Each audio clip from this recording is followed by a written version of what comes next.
enjoy that. And I don't think I'm going to turn this into a series because it would take years to finish. Although if people do enjoy this video, I suppose I could do some more episodes using the Encyclopedia, but it's not going to be an actual series. So let's turn to the first page that we land on.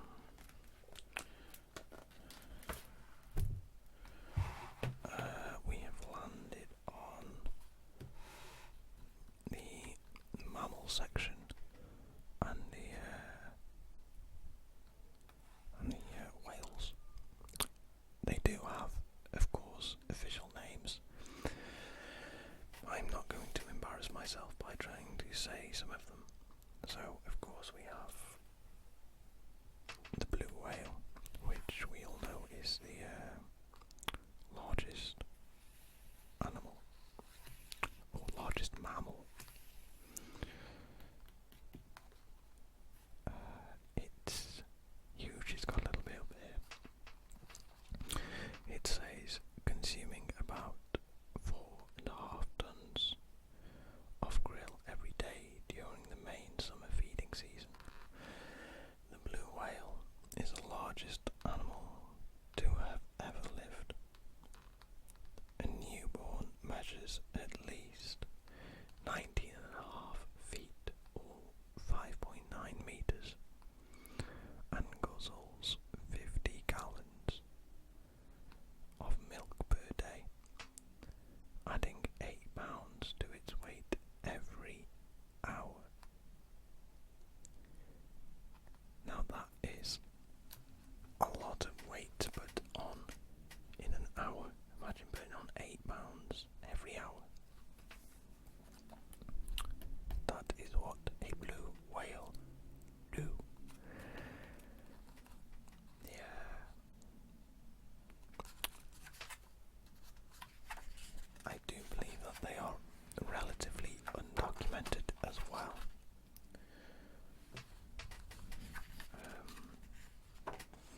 I can't be too sure on that.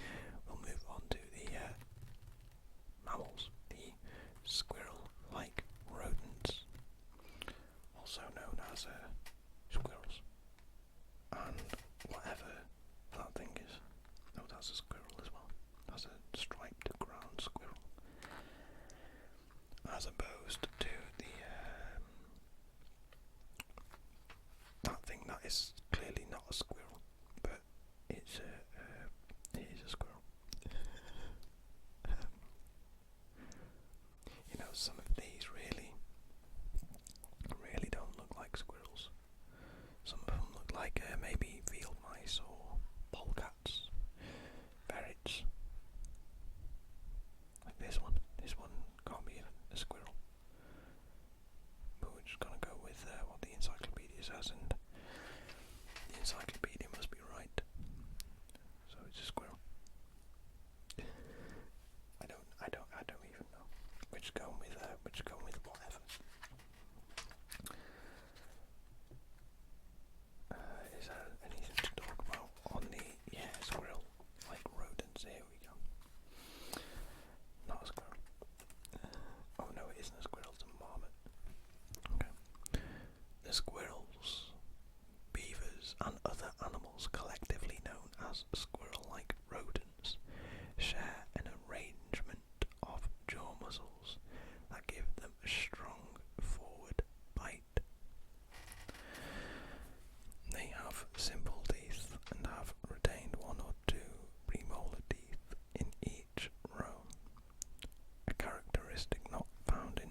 seen a beaver.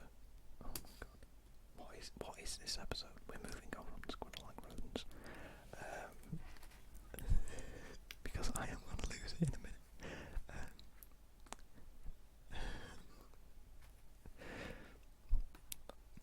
Okay, so yeah, moving on from the squirrel-like rodents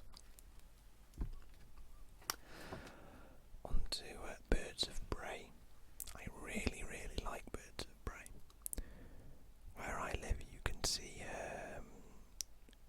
like kites, falcons, the odd buzzard, and they are quick. You see them snatch pigeons and things out of the air, especially high above the fields, and they do take down the odd rabbit now and then. But they are so interesting to look at. You look at them and they just look so focused on everything that they do. Then you've got these ones, vultures, which, as we know, are always depicted as the lazy birds. They are mainly scavengers, I believe.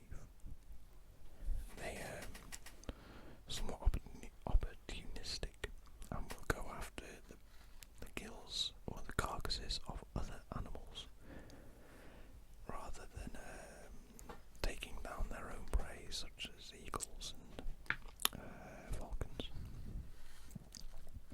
Is there anything too weird about these birds of prey? Yes, there is. These skilled hunters are collectively known as raptors, from the Latin word meaning one who seizes and carries away. They comprise one of the avian world's largest orders, with members ranging from the world's fastest birds to its ugliest scavengers, and varying in standing height from 6 inches or 15 centimetres to 4 feet, 1.2 metres. The group includes eagles, kites, falcons, buzzards, vultures and hawks. The raptor's hunting prowess has awed humans throughout history, making them common features on military insignia, national crests and business logos. They all have large eyes and powerful beaks and claws, but there is a considerable variety in behaviour amongst the group. I believe raptor claws are called talons, and if that is the case, that is a little bit of an oversee by the writers of this. As I said, I'm not going through everything, and I am just going to pick things at random, like these ones, the crocodilians. Of course, we all know the largest crocodile to be the saltwater crocodile, which are absolutely massive. They're giant. But you do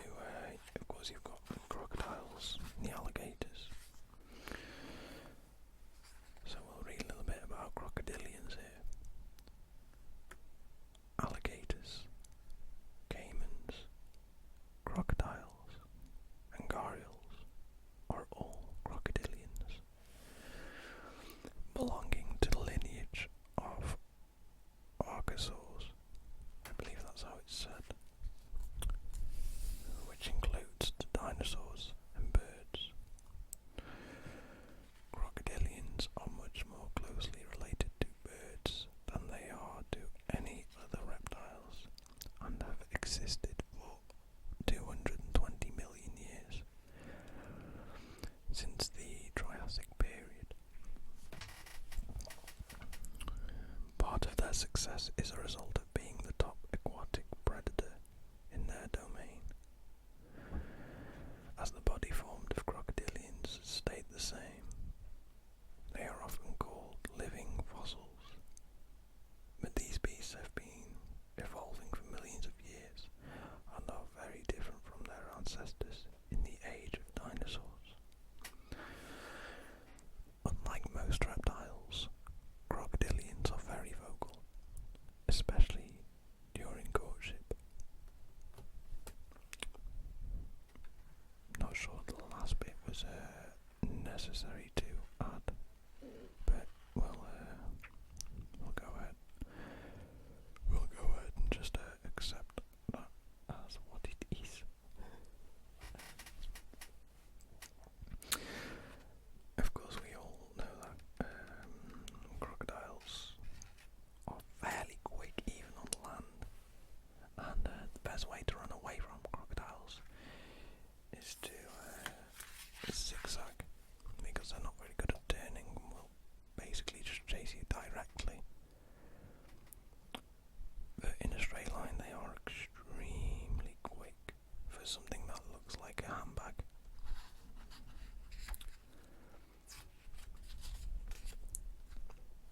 But, I can see that these are tortoises and turtles, so I want to read a little bit about tortoises and turtles. We have the alligator snapping turtle here. That is one badass turtle.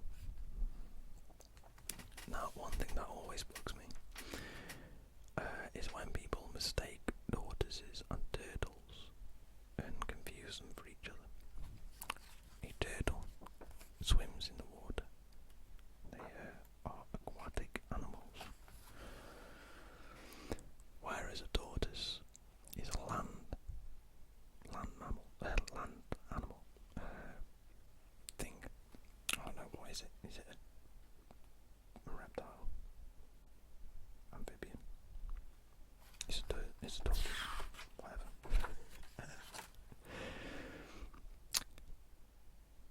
Turtles and tortoises are the only vertebrates that house the pelvic and pectoral girdles within a shell made of ribs fused with bone. The first fossils to show this trait appeared 220 million years ago in the Triassic period, when dinosaurs roamed the earth. The shell design has since undergone various modifications. The African pancake tortoise has a flexible shell that allowing it to wedge into crevices. It then inflates, after which it is impossible to pull out. Soft shell turtles lack a hard shell. Instead, the bones are covered with a smooth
spiracles, openings located on the tops of the head that are often mistaken for the eyes. Teeth are often plate-like and used for crushing prey, which ranges from bottom-dwelling invertebrates to pelagic fishes. Now, as we can see, I'm not very good at names and pronouncing things, but this was I was just in my dining room where we keep a lot of the books, and thought it might be a little interesting to have a quick look in this encyclopedia, as it was one of my favourite things to look at as a child. So hopefully you've enjoyed this video. I know it's not the best